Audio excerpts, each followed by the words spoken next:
Hello and welcome to Dropship Armoury. This is RaginBanana here. I have my two co-hosts here, Matt3049 from D5, Snapstyle from D5, as well as two awesome guests, Chrisman from the 228th Blackwatch, and Radic from Antara Scorpions.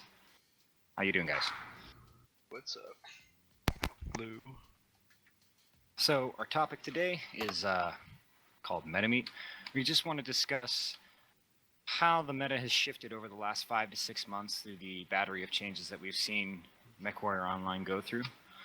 Some of these quirk passes dequirkifying the IS range, and some other things. So, how do you feel that the competitive scene has changed over these last 6 months? Just a quick overview.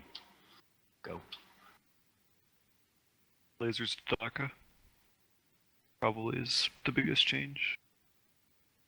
And I guess the inclusion of SRMs a lot in the mix as well.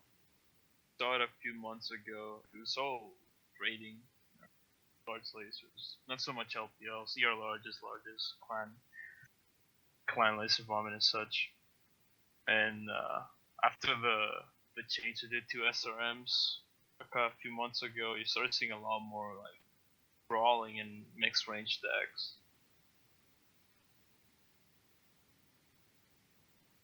Yeah, the changes to SRMs as well as more structure quirks on some of the mechs, and some of the changes to how some of the clan stuff worked really kind of pushed it a little bit to a shorter range possibilities. When you kind of saw the difference go from like the clan laser vomit to the IS laser vomit, and then now it's like SRMs, DACA, and some other stuff like that.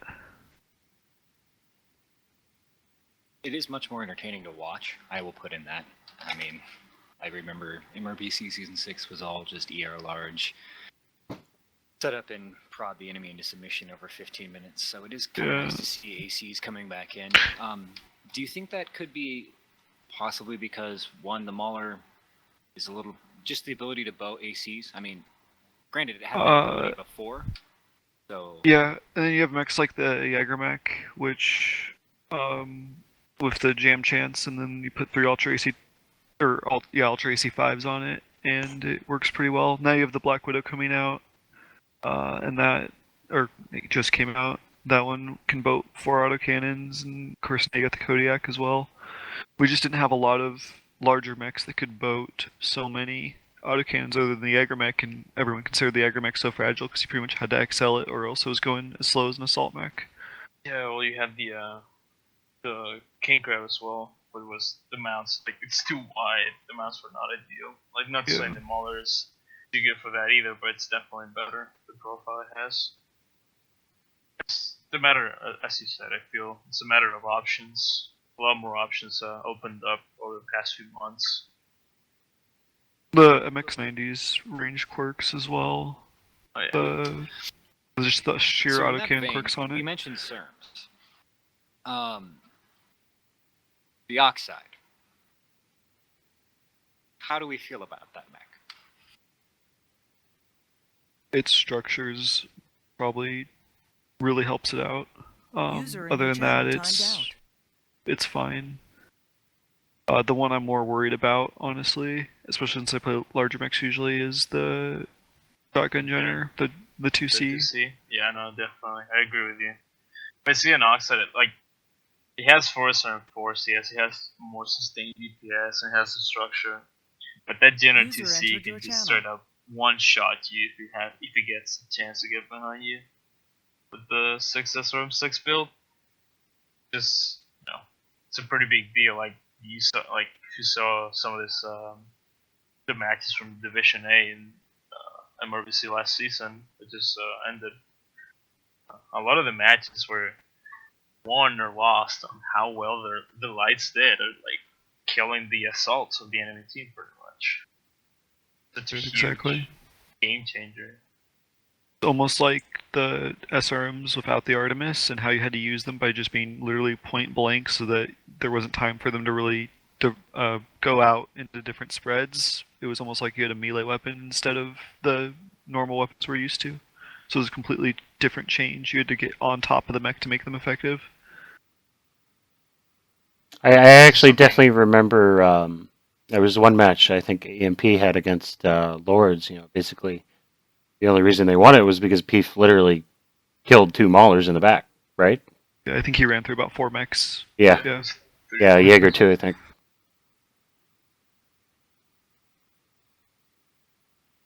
Yeah, they're really big game changers in that sense. But back to the original question of the oxide, I still think it's a little bit.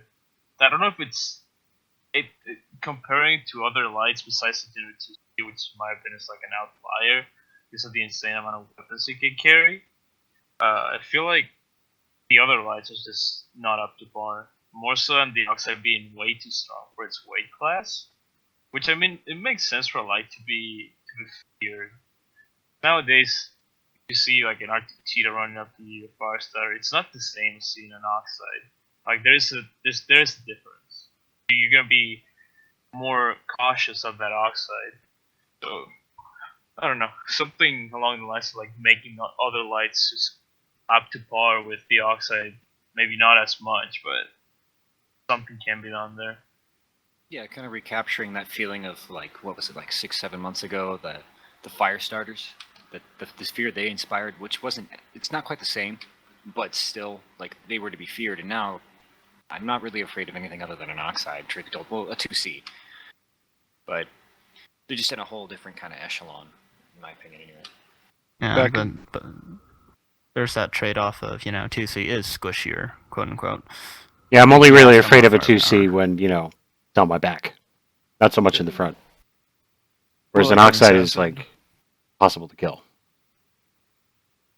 The mentioning back when like the fire starters, they were more of like a harassment light. You never really. I mean, yeah, you could sit behind someone and try to kill them or whatever, but it was not the one-shot capability that we see today. It was more of, took a few shots. So they usually poked you a few times, and their job was almost to turn you around rather than to just kill you while your assaults were facing forward. Yeah. It was a little different. The way you had to deal with them was a lot different as well. But it is nice to see at least a little bit of flavor and variety in the lights. You know what I mean? Like it's almost the same as having just like say going back to like the best heavy hands down in the game being the Timberwolf, if at the time that it was.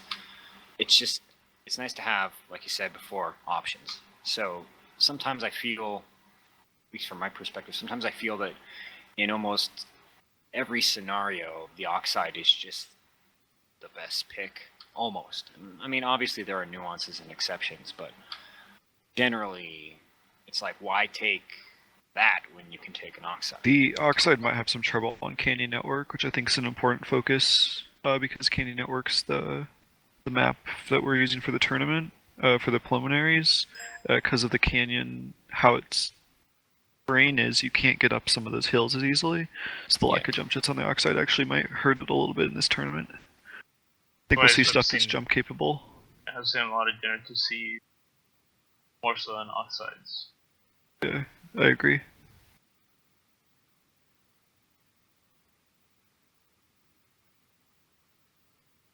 All right.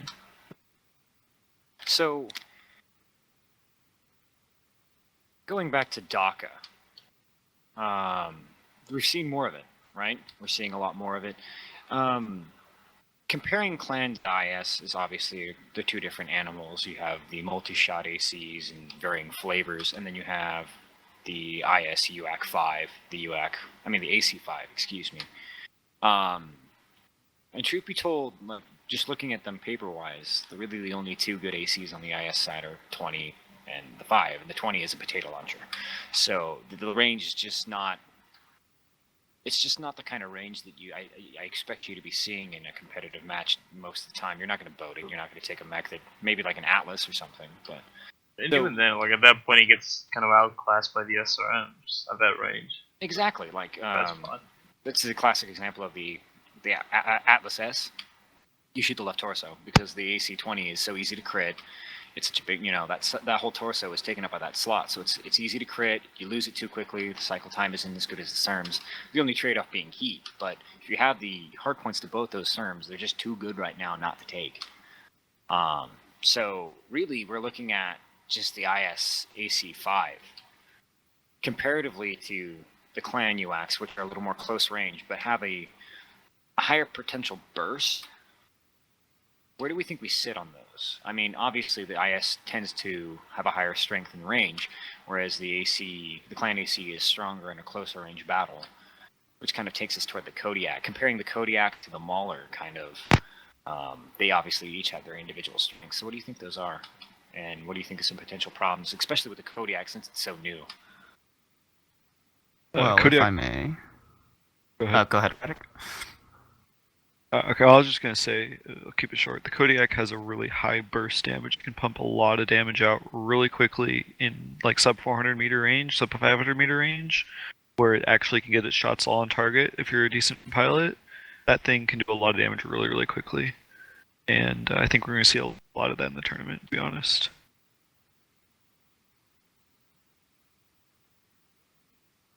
It kind of brings around the same point.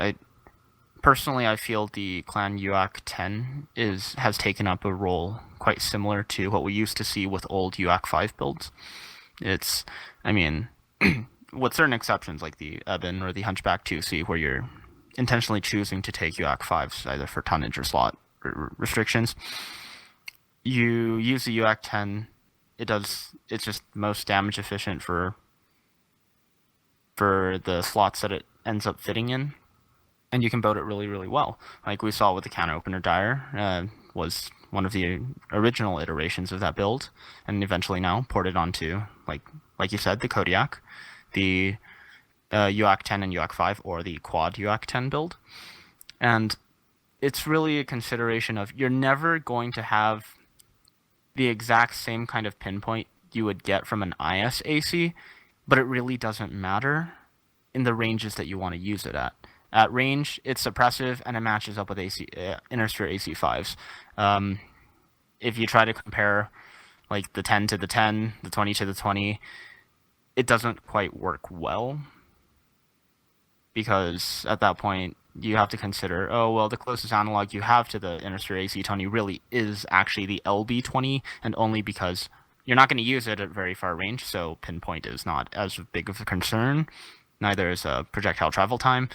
And it has a snapshot instead of you having to sit there for 0.3 seconds, doot, shooting, potatoes out of a cannon. I feel like I made a comment the other day regarding this when I was playing the Kodiak, and it feels like a weird mix. The Quad AC10, by the way. It feels like a weird mix of hybrid between like Laser Bomb and Daka. Because it has a lot of burst damage, and it's harder than your usual, what you would expect from a Daka mech. But it has, if you double tap those four Ultra which doesn't generate that much heat, that's for 80 points of damage right there. And if you're shooting at, a Mauler, for instance, at 400 meters, you're gonna almost open it up with one full off, but she landed on CT. I feel like it's just a matter of, like Matt said, like you have just so much damage that even if you don't land every shot on target, you're probably gonna do better at the ranges that you should be fighting at. Whereas the Mauler would probably excel at, over 700 meters, something along those lines. Yeah, Overwatch and suppression is really the role we see the Mauler in, I think. It can just reach out and touch at such good ranges without the issues of the tonnage on the Gauss, obviously travel time being an issue. But yeah, like I kind of noticed that too with the Kodiak 3, specifically the UAC 10 build. It's just brutal. Like you walk around a corner in a mech and you just get it in the face. And yeah, maybe he jams 2 or 3 of his UACs, but still, I mean, it's not shabby, especially how nimble that mech is. So I think it's a very good pick, and it's very strong. Now, I wouldn't go so far as to say it's overpowered. I mean, those side torsos and the CT are very big, and it's not like it has structure quirks, not absurd ones, mind you.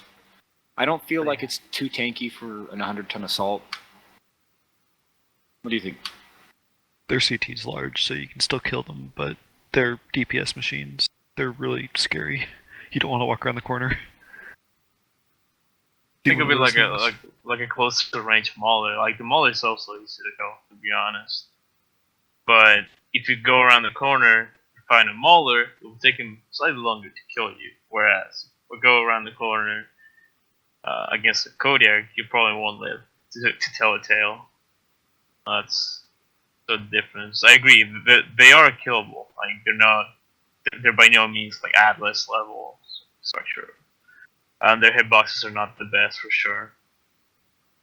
But I still think that the fact that they have like that particular variant has structured quirks, whereas the 1 and 5 don't, seems a little bit off with It how is kinda powerful it strange. is. So even because at the end of the day, this game, for us and a lot of people, is about competitor. At the end of the day, but that Kodiak 3 is probably the most overpowered mech when it comes to solo queue that there is. Like if you saw any of the people who are actually trying for the leaderboards this past weekend, you saw some impressive numbers. Mind you, you had like 6 or 7 assaults per side, which also helped buffer the numbers a little bit. But the amount of like just pure control you have over a match is insane. Because you don't have that with a Mauler. Because you're slow if you want to carry that many weapons. But Cody can just get away and go like almost 60 something kph and pretty much fly for 100 tons with quite AC-10s. High mounts too. Yeah, and another big thing about it too is you're not skimping on engine to get the ammo like you kind of are with the Mauler. Because I mean, the Mauler with the 5 AC5 build or even the 4 UAC 5 runs like a 285 or a 275 to get a decent amount of ammo. I mean, you can cut it down a little bit for competitive. You don't need that many shots. I mean, you can pack in a crap ton of armor, like 10 tons of ammo onto this Kodiak, and just roll out there and just bullet hose people. Because that's all it is. It's really like inside of its 500 meter range, it's a bullet hose, and it's just absurd.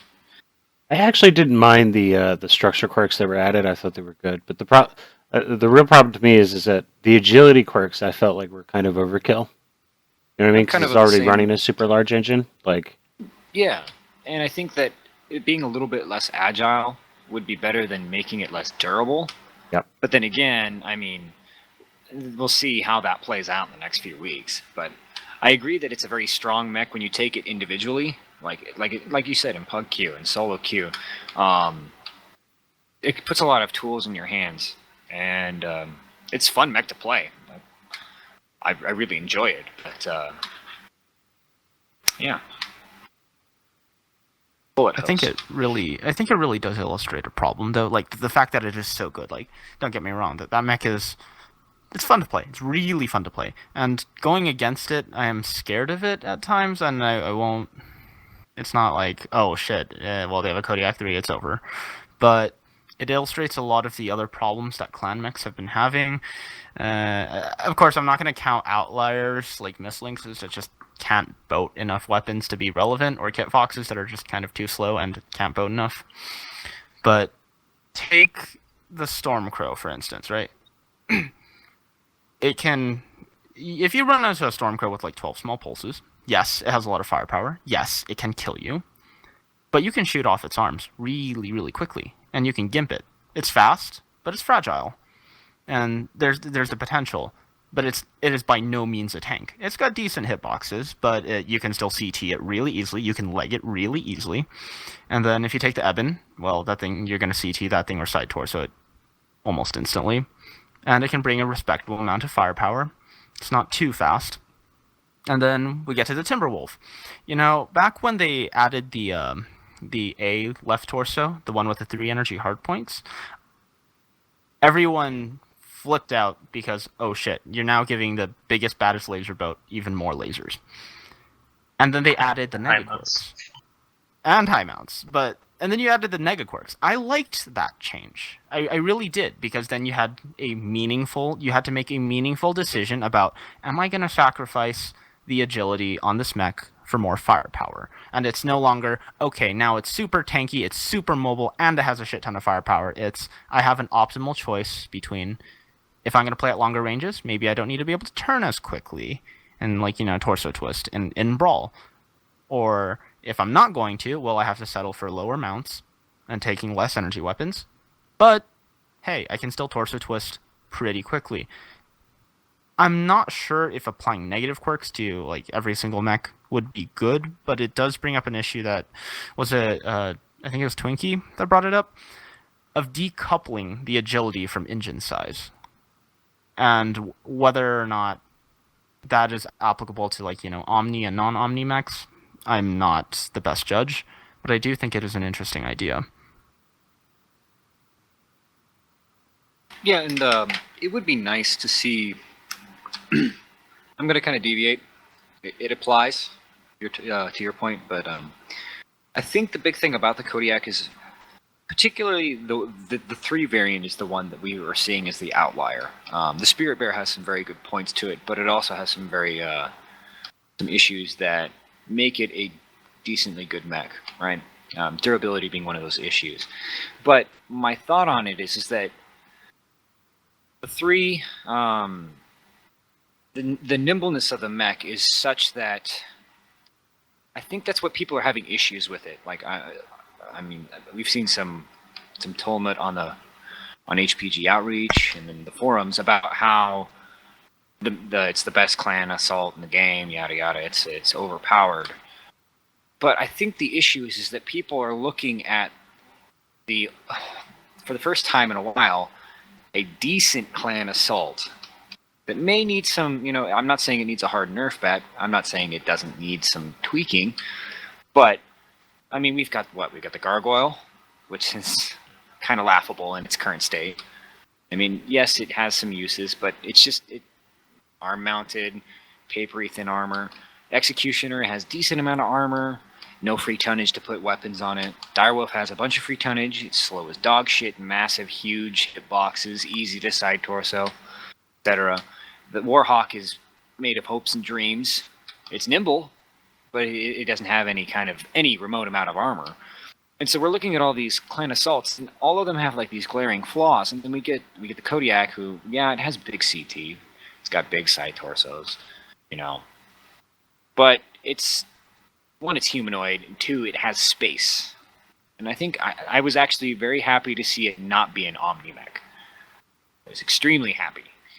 Because with the amount of hard points it was bringing, each one of those variants, truth be told, brings something mildly unique to the chassis. You can do a different build with it. I mean, I think there is some question about the 1 and the 5 having similar hard points, but that is what it is. But there was a good plethora of build options built into those hard points, and so I especially with the current state that Clan is in, which is something I'd like to talk about. I don't want to see that mech get nerfed to the ground or become so weak that everybody's back in IS assaults. I mean, I like my IS mechs, but I don't want to see IS completely dominate the field, which I think right now, IS handily takes the field with almost any mech. You don't see very many clan mechs willingly being taken over their quote-unquote IS counterparts. Sorry to go off on that tangent, but I wanted to kind of point out that thought. That is a good point. It's definitely okay. Yeah, it might have some advantages that are questionable because it has its cake and eats it too. But yeah, it definitely doesn't need a massive nerf. It's good. It's an outlier from the rest of the clans, simply because the rest of the clans are being outclassed by Inner Sphere. So when you see something that's, hey, it can compete with Inner Sphere, it's a little bit of a jarring. It's like, comparison error or comparison bias, I guess. So, I mean, good hitboxes are going to be good hitboxes. Decent structure quirks are going to be really decent structure quirks. Quirks are quirks.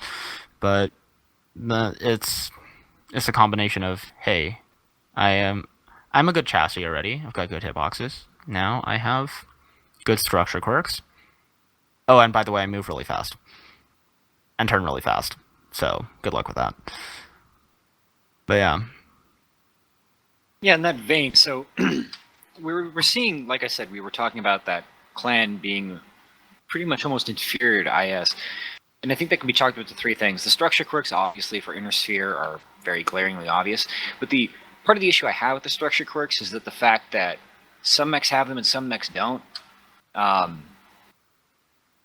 The Vindicator. We're not even going to cross why the Vindicator is a piece of crap. But, I mean, it's a perfect example of when people complain about IS being powerful.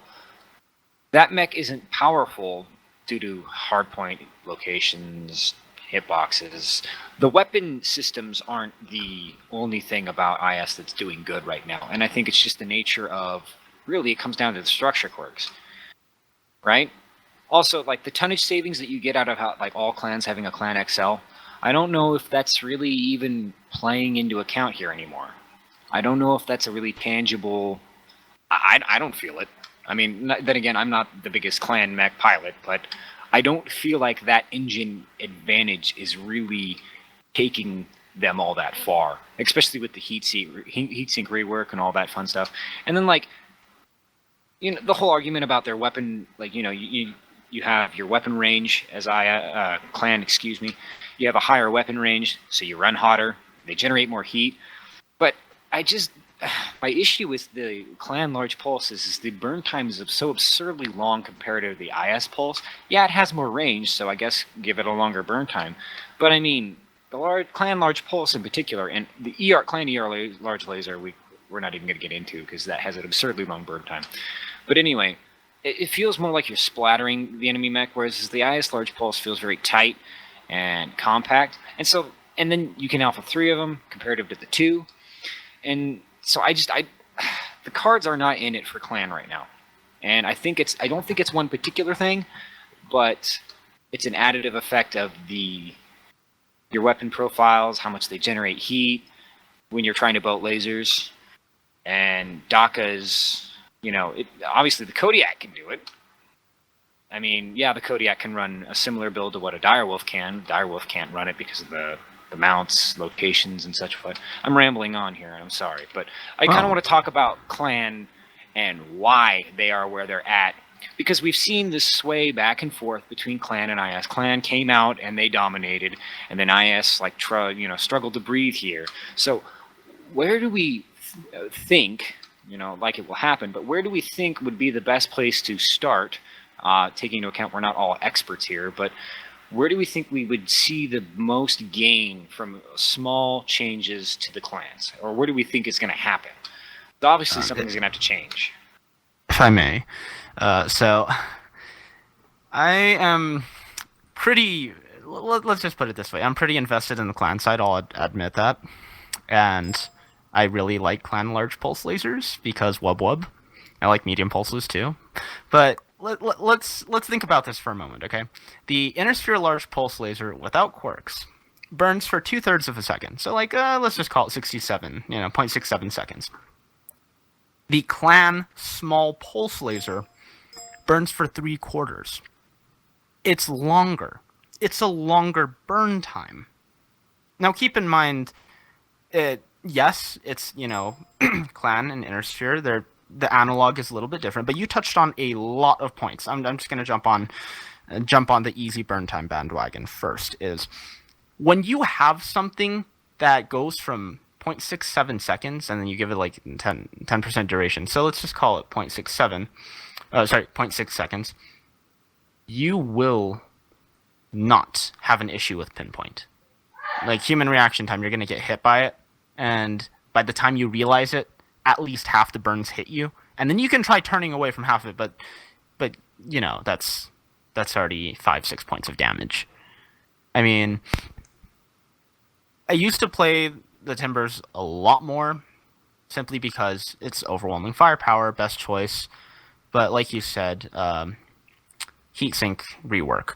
The extra 0.01 heat dissipation is not worth the suffering for it, especially just because for damage per second per heat, clans will not compete with IS.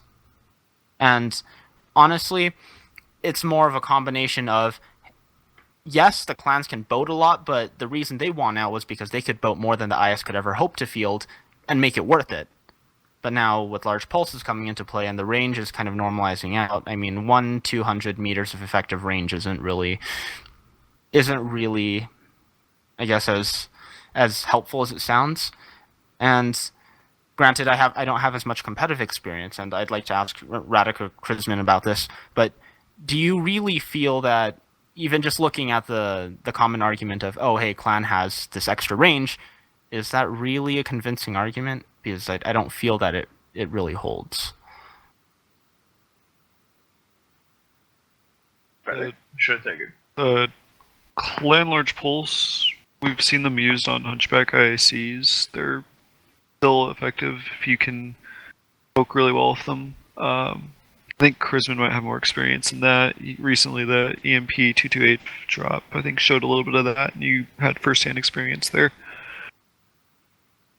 Oh yeah, well, in that case, it's different. I feel like it's a different scenario as well because it's more of like an Overwatch or more not so much a trading kind of deck that we expected. But yeah, it's just a few outliers in that case. Like you see the Hunchback to see because it can get away with just shooting without getting shot back. Because by the time you see it, you're probably like it probably either already got its full burn you or it can get away. Like you can just run. But you don't see like Timberwolves, you don't see Hellbringers, you don't see any other max Stormcrows and such. You don't see them using LPLs. And I agree that like the range, the 200-meter difference, is not really gonna make a difference. It's really not that big of like an area to run through when you go 80 plus kph in any given heavy. For IS, sorry about that. But yeah, I agree with you, Matt. There's just not enough incentive to use them when you compare like weapon by weapon, the LPL for clan and IS side. There's just not enough. Like the range used to be a thing. Range, the extra duration didn't matter all that much, but because the meta shifted to a closer engagement, and at that point, the LPLs just don't, the clan LPLs just don't have really that good of a place to be in. Yeah, I think if you're going to use the clan LPL, you need to sit back quite a ways and have just more of an Overwatch position. So you can't really dedicate your team to running something similar to that. You need to have your team running something that can play a little closer, and then you're going to have like one or two guys in like an 8-on-8 that are able to maybe sit back a little bit further and get those longer angles. They're going to have to be faster mechs, and that's something also the Hunchback can do. I feel like it is a little faster.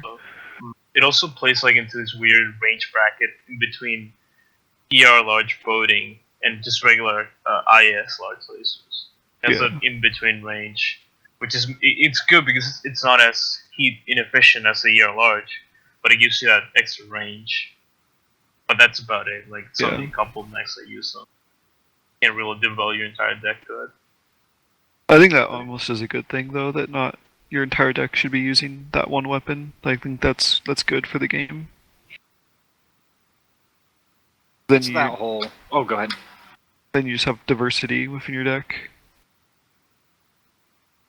Yeah, and I think it's that whole kind of like nice edge kind of thing, because if it gets a little bit too good, then suddenly all we're going to see is that clan pulse. But then, and I mean, this comes back to the whole issue of balance in this game and the trials and tribulations that it's gone through. But, yeah, I don't see it that much. And yet again, I'm not a Division 8 player. But seeing it more and almost just only relegated to that unique variant that can do the Overwatch, and it's a shame because it is a fun weapon to use. I mean, don't get me wrong, it's fun to use, but justification against the clan. I mean, the IS's triple large pulse laser, Alpha Point. I mean, like the Banshee 3M runs 5 of those things. It's terrifying. And clans really don't have something like that. I can't think of it. I mean, please do inform me, but it's just, I don't know. Well, I mean, that's a limitation because of the ghost heat, right? I mean, yeah, you can't vote 5 LPLs, like, just from the ghost heat limitation. There are probably plenty of chassis that actually could put 5 LPLs on them, and would be fine if you could fire 3 at a time, but you can't. So And so maybe this talk of the heat scale system, what they're going to do with it, God only knows how that's going to be implemented. Maybe we will see a shift in how clans are be able to field their weapons and what's going to work and what's not. But I'm hoping for the best and expecting the worst. Who knows? Maybe it'll be Chainfire MechWarrior Online for a couple months there. one thing I'm actually really happy about with the state of the game, the clan versus IS balance aside, because I do think that is. It's not as bad as it was when it was clan versus IS, or when clans were on top, rather. But like, I'm actually really happy with the state of the game. You know, even in Division 8, you're seeing the LPL mechs, you're seeing large laser trebs, you're seeing SRM Griffins, you're seeing DACA assaults, DACA heavies like the Black Widow. I mean, it's, you know, there were a lot of games of Division 8 where I thought that they would just play the same old, and, you know, they just came out with something absolutely crazy. Like that one game 5 with SJR versus EMP. You know, I mean, EMP brought, you know, your standard laser build to Tourmaline drop 5, which you would probably expect them to take, but then, you know, out of nowhere, SJR pulls this like insane DACA push deck, like just out of the hat, you know, and for all intents and purposes rolls the match and takes the division because of it. So I mean, that was really, really interesting to see. I think that also is because of the state of the game is allowing more mechs the options. We keep coming back to Radix options come, but there's more options because more things are more like effective. But and I mean, we still have the mislinks for something representative of the issue. And you're never going to have a game where you have every single chassis in the game is competitive tier. But it is nice to see that there are more than like 9 competitive chassis. Yeah. That is true. Who knows? Maybe Victor will be the next top mech. No, Bad God, chance I'm bring not. back the PPC AC20 like wombo combo. Nah. But that I do want to segue off of that is I do like the build the chassis diversity and in some regards build diversity because of that. Here's something I don't like about it is identity. Mech identities. On the one hand, now, like, granted, yes, tabletop does not translate over well to a skill-based first-person shooter. But I feel it doesn't really make sense in some ways how they're approaching game balance. They have iterated before that they want clans to keep the quote-unquote superior firepower, which is all nice. And I'm okay with something being very glassy and very squishy. And I might be repeating myself again just because this is a balance issue. But in an ideal world, what I would like to see is not so much faction versus faction balance, but chassis balance, because of it's nice to have a brawler Griffin, pretty tanky, and then it's also nice to have, you know, the squishier, more nimble, agile, scouty cicadas, which can't necessarily boat as much, and they have completely different roles, and that's wonderful because that gives you diversity, just because of, again, as Radic mentioned, sheer options. Is there any particular... I mean, you guys can take your favorite mech and say, hey, here's what I would tweak it to, here's what I want it to have, and, you know, add meaningful strengths and weaknesses to it. But where do you think that this kind of balance will go, rather? And what would you like to see out of it? Role warfare. I mean, there's some mechs that what they do well just isn't useful, right? I mean, might not make very many friends here, but the cicada is a medium, 40 ton, excuse me, 400 ton. It's a 40 ton medium. It's fast, nimble. It has kind of crappy hitboxes, but you know, it's fast. Doesn't have too much firepower. Scout, right? But there's lights that do that. So you take the cicada usually only when you need to eat up tonnage or for some warped reason. So my thought being that, like, I kind of lost where I was going with that. Anything else? Go ahead and go.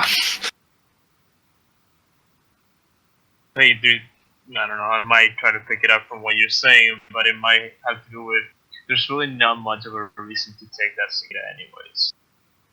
There we go. Yeah. The way I see it is, if you're doing for tonnage, you might as well take a light at that point. Probably do whatever you're expecting, done better, or you just find tonnage elsewhere and make it a real medium, not a wannabe light kind of scout thing, with more firepower. So, yes, it gives you option. It doesn't mean that those options are good. Like, we've seen it. I'll get you after this. We've seen it happen in restricted drops, such as MRBC's drop 3, where you see ice birds and cicadas because you don't have lights, and it's the next best option for capping. But that's about it. Like, until we have something along those lines in the base game, which we may or may not never have, there's really those kinds of mechs are relegated to like a secondary role that will never really be relevant. Yeah, I actually tend to agree with that. And I was just going to touch that. The reason you see those mechs is because of MRPC's rule sets. Because no one is. I may eat my words for this, but I don't think anybody is going to bring a cicada to the MechWarrior tournament and win. Somebody's going to do it out of spite now. Oh, probably, but Oh boy. I'll take that as You a owe me dare. a pizza. You owe me a pizza if you do. I'll buy you a pizza. I'll deliver. There's so many better options in that bracket because you're not, you don't have tonnage to worry about. Yeah. It's only a weight climb, and at that point you might as well just take a 55 tonner, a 50 tonner, because you don't have to worry. It's more armor, it's probably more firepower, more cooling, more anything that you need. Yeah, I'm not too familiar with the medium role, but I mean, like if you're taking like a brawl deck for whatever reason, let's say it's not Canyon, it's like another map in the regionals, but you're not going to take a small pulse cicada over an SRM Griffin. That doesn't make any sense. It's just bad life choices. Yeah. And I think that if, like going back to what Matt was saying about the roles, if they really wanted to balance things, they would think about making that choice a little more meaningful than forced out of the rule sets of the tournament. Or we leave it as is and just roll with it.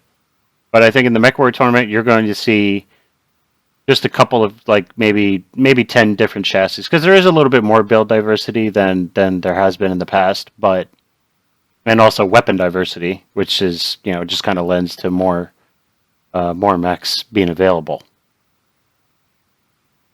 Maulers, Kodiaks, Yep. Hoppers, Warhammers. That's what you're going to be seeing in those upper tonnages.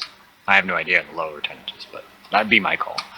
Maybe the occasional Ally, depending. Black Knights, maybe. Yeah, maybe Black might have Knights said with the that. durability. Yeah. I mean, the Black Knight isn't quite in. I think that one's bubble has burst a little bit. It's not And what it used to be. Yeah, the Warhammer's taken over quite nicely. Nice, it's nimble. It's not like the Black Knight had jump jets, which would be funny. But Oh man. I love Can the you imagine? acceleration quirks on the Warhammer. They're amazing. They really are.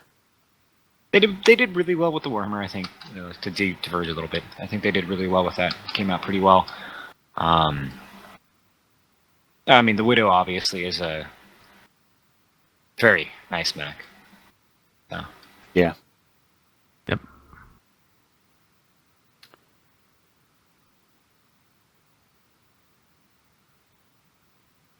Well, any closing Question. thoughts?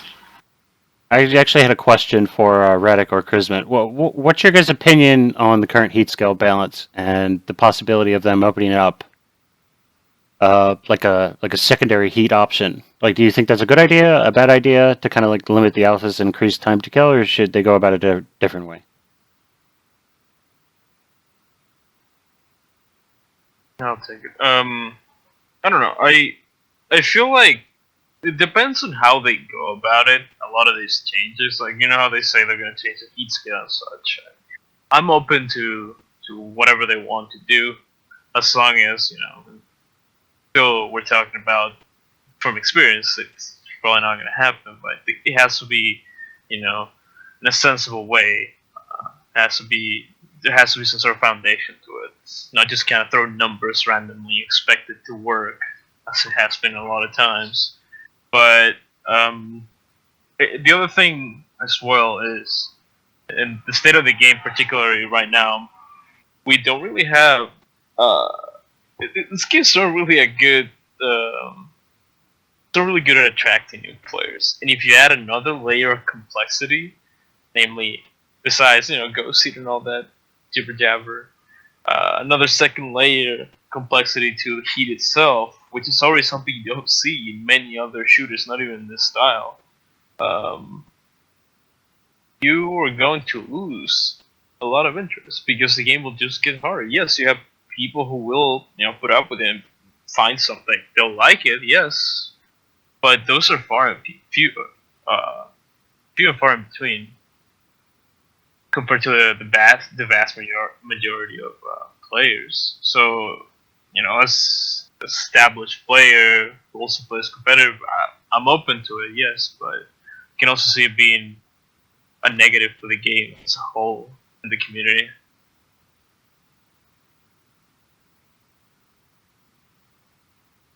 Yeah, I can agree. It really depends on how they implement it. If it's a simple implementation that replaces the ghost heat we have and replaces it well and is intuitive, it'll be a good thing. But if it just is a confusing mess, then obviously that'll just make everything worse. And I don't know. We'll be wishing for ghost heat. Never thought that day would ever come. Yeah, right. And that's the thing is lately we've been, especially with the MechWarrior tournament, we've been seeing a little bit of this. We're like the vetting process for ideas. And I think this kind of goes back to what both of you were saying about the subscribing to the just fuck it method and throwing numbers at an idea, hoping. I think players are getting a little tired of it. I mean, we've been tired of it for years, but the hope, like Chris and Radix said, it would be just a breath of fresh air to see something come in on implementation and just at least, I'm not expecting it to be perfect, but the hope is that maybe it removes a little bit of the complexity at face value complexity of the game. Because I mean, right now it's not. It's kind of something that just imagine for a second a new player coming into the game, and they slap like 4 large pulses on their assault that they own for some reason, and they have no idea. They don't read the little text, whatever. It'd be cool to see a heat scale system that is nuanced in the fact that you can really dig into it as an experienced player and really work it, do your math, figure out what's going to be optimal, but also see something that you can kind of just put a build on something and not have to worry about 5 different things, and it just kind of works. I'm not saying it's going to be optimal, but there also isn't like 2 or 3 rules that they don't know about biting them in the ass. And that's a struggle to balance. I understand that, inherently with those kind of systems comes complexity, and removing complexity oftentimes results in a dumbing down of the process. But anyway, that's the hope. Is something A lot of games suffer from feature creeps. I mean, it's not something that I think is unique to MechWarrior Online, but Feature stagnation. yeah, it's Yeah, a little bit of both. Where's my new tech tree? It's okay, guys. It's okay, guys. Pinpoint best skill.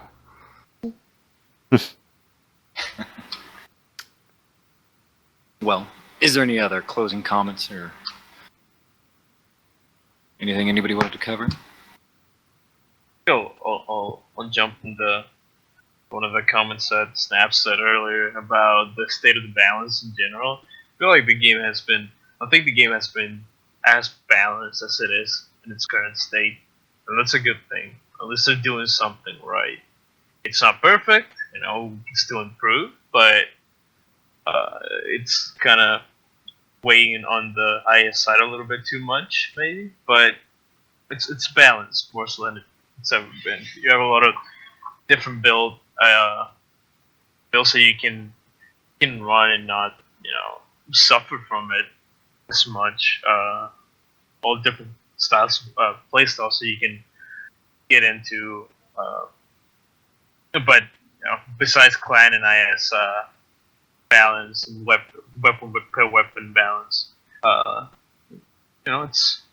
it's alright right now. It's pretty good as a whole. I think clan weapons maybe arguably could need a little bit of love, but probably not. It's probably stemming from other issues rather than the weapons themselves.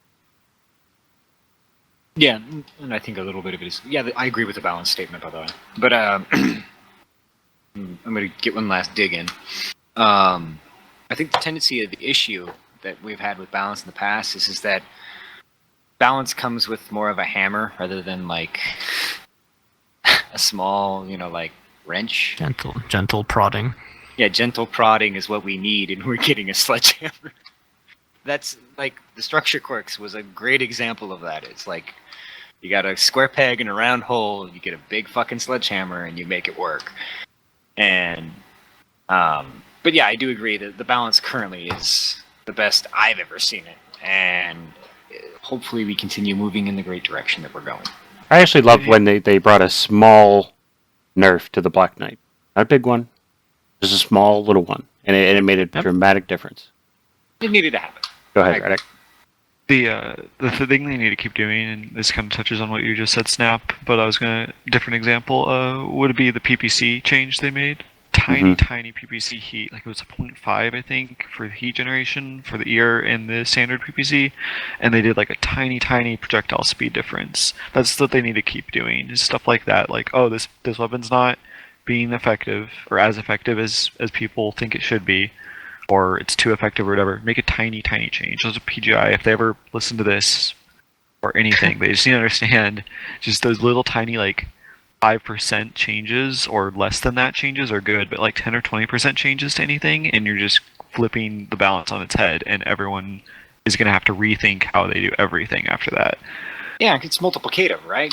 And I think the rate that they're polling at when they make those changes is very infrequent, and so that you're getting these kind of these small adjustments. Like if they did smaller adjustments at a more frequent rate, you could kind of do that whole thing of maybe it is a little underpowered. You slowly bump it up, and then it hits a point where hey, it's performing a little too much. Then we just tamp it back down, and then you just fill it back and forth a little bit until it settles down into that sweet spot. The oxide is a great example of this. It needs a small nerf, or it's going to be useless.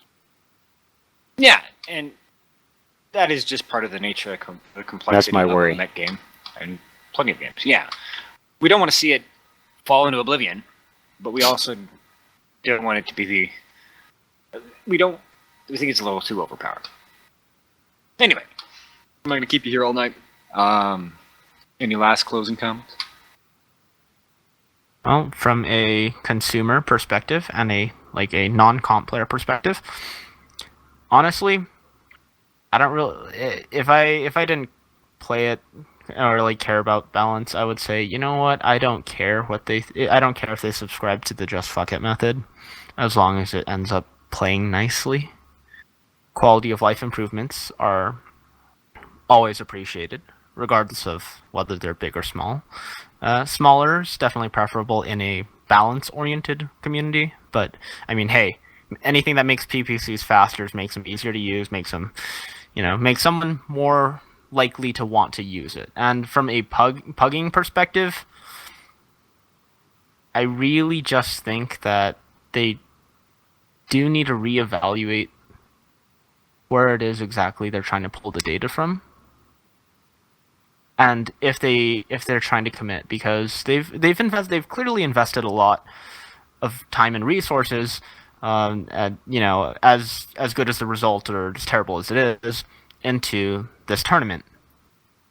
But we have seen that a lot of their balance in the past has definitely been from public queue or non-comp play. So they kind of have to make a choice. I'm not saying, hey, make it like StarCraft, but you do have to decide at some point. Are you trying to make this a casual game, oriented around 12 random mechs or semi-random mechs, or are you trying to orient this around where you can make meaningful strategic decisions, pre-plan it, and drop? But that's all I have to say. Chris, Radek? I'm good. I gave you my closing thoughts on balance in general. I'm pretty fine with what's been said here. Appreciate it. Thanks Good everybody talk. for. Yeah. Thanks for coming out, everybody. I appreciate your time, and hopefully we can do this again. But for now, that is all. Right. Thank you for having me. Yeah, I appreciate it. Thanks, man. It's been good. Yep, Thanks for everybody coming on, take it guys. easy.